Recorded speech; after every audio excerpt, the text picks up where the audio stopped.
yung hindi po pagdating ng ating pangalawang Pangulo ngayon, ang suspecha ko po ay dahil sa nangyari na mga pagtatanong nung nakaraang pagdinig. I have heard the volume and the barrage of questions asked by members of this committee to the Vice President.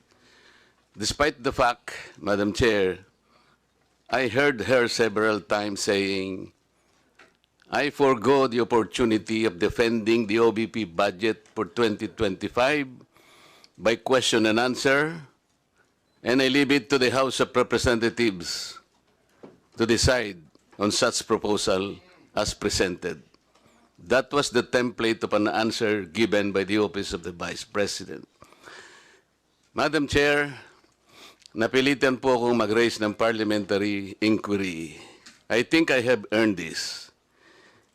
If I survive my term up to next year, I would have survived also, or I would have completed 18 years in this institution. And in this length of time, I have observed a tradition. The tradition is the two highest positions of government, namely the Office of the Vice President and the Office of the President, are not traditionally subjected to questions. I have observed this for so long a time. May I refresh the memory of the members of this committee, Madam Chair. In 2022, the Minority Leader, Honorable Libanan,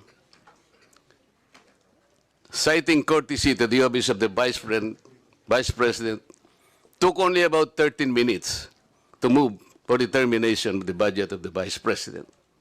And after that, the Majority Leader seconded the motion.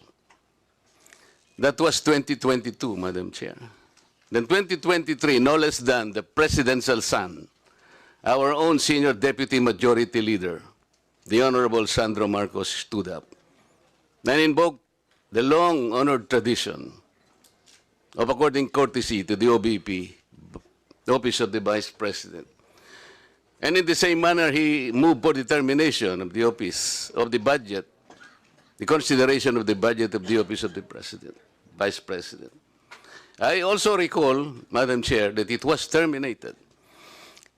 And with the full consternation of Honorable Franz Castro, who then objected, but her objections were never heard until she moved to make up record by way of manifestation her objection.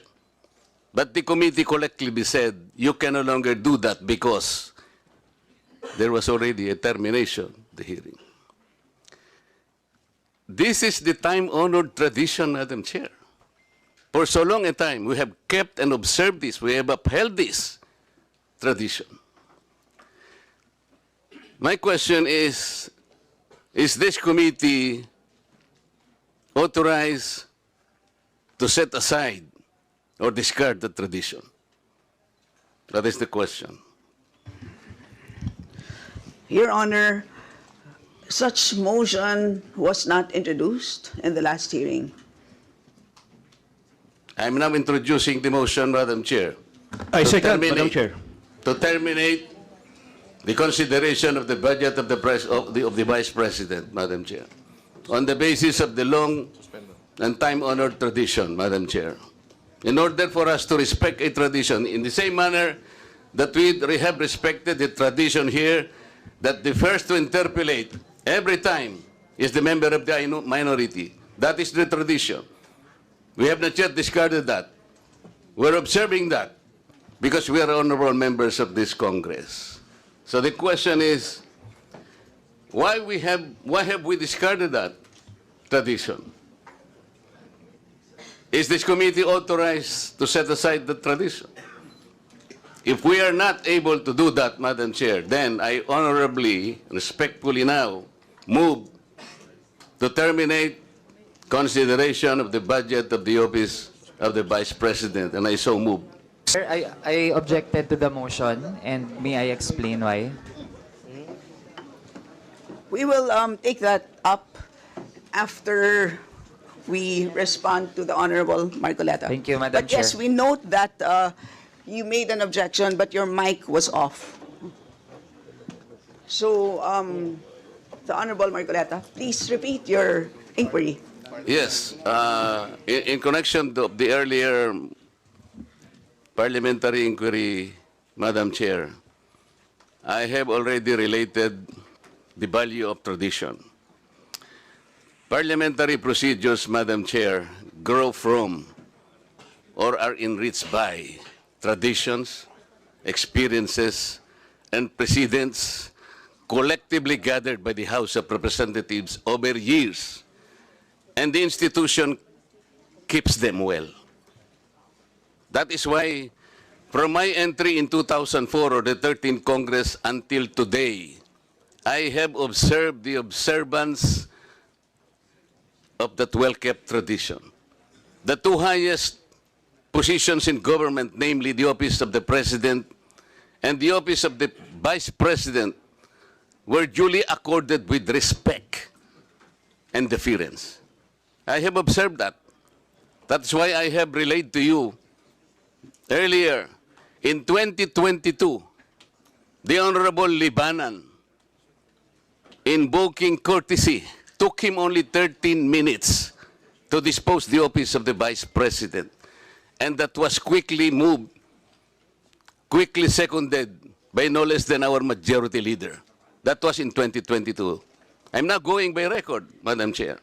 2023, I said, no less than the presidential son, our own senior deputy majority leader, stood up and said that in line with the time-honored tradition of according courtesy to the office of the Vice President, I move to terminate the budget briefing of the OVP. And I can recall the Honorable Castro strongly objected. No, Manuel. No, that's in 2023. This is by the record. And she objected, but her objections were rejected by the committee because the committee already terminated the proceedings. And she kept on requesting, Madam Chair, that she makes at least her manifestation. And she was unable to do that because the proceedings were terminated. So that what I am saying, from 2004, when I entered these halls, these hallowed halls, hanggang punto sa sinasabi kong 2023, we have kept the tradition. Ngayon po, kung ano-ano ng mga tanong ang ginawa, in 2023, 22 minutes. 2022, 13 minutes. Ito po, pinagawayan na po yung budget earlier at ngayon we're about to quarrel again on the budget. Ang tanong ko nga po ngayon, dahil nga po sa nangyayari ngayon sa budget ng Office of the Vice President, and despite her manifestation that she will no longer defend her budget because she forgoed, or sabi niya, I will forgo my opportunity to defend the budget of the OVP for 2025 by way of question and answer, and I will leave to the House of Representatives to decide such proposal as presented. We cannot even accept such kind of answer, Madam Chair. What do we need her to articulate for? So ang pinag-uusapan po natin, wala na po ba yung respeto sa tradisyon na yun? Kagaya po ng binabanggit ko, every time mag-interpellate po dito, Madam Chair, because of that tradition, it's always the member of the minority who will start the interpellation because we have kept that tradition. Ang dami po. Ang dami ko pang sasabihin sa inyo, haba lang tayo. So the question is, when we did that to the Vice President earlier, now we're doing it now, are we now setting aside this tradition? That's number one question. Number two, is this committee authorized to set aside the tradition? Your Honor, short answer is no to both questions. Okay. If that is the answer, Madam Chair, and we are all bound to respect one tradition so sacred in our hearts, because we are called honorables in this house. We cannot be honorables if we cannot honor our own tradition. We are defined by what we believe as a tradition in this house. So if we are now all amenable that we have kept that tradition, no longer questions are being asked, then I will respectfully move, Madam Chair, to terminate the budget of the OVP for 2025. I object, Madam Thank Chair. you. I object. Madam Chair, I There's a object. motion to terminate the budget briefing of the OVP, but there is an objection, so we divide the House. The chair has decided to divide the House. So those Madam Chair, in favor as of the motion. a rule, we usually deliberate Those- before we vote. Those in favor We deliberate. of the motion, please raise your hand. Those in favor of the motion to terminate the budget briefing of the OVP, please raise your hand.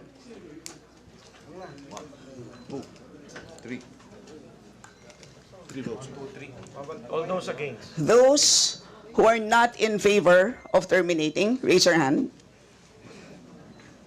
For non-tradition.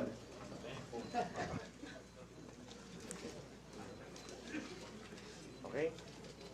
16, 17.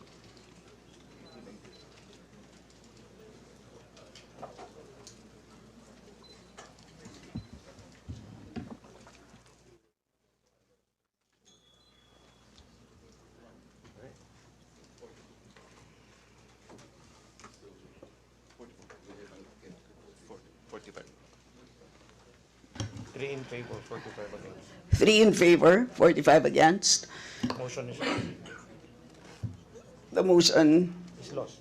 is Lost. lost. Madam Chair, I thought we have kept the tradition. The tradition is no longer ask any question. That was the tradition. So why are you voting against the motion?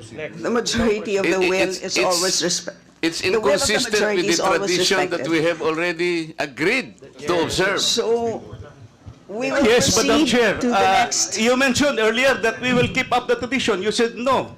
Earlier, For no, orderly we voted proceedings, I against. remind the members to please wait to be recognized before speaking.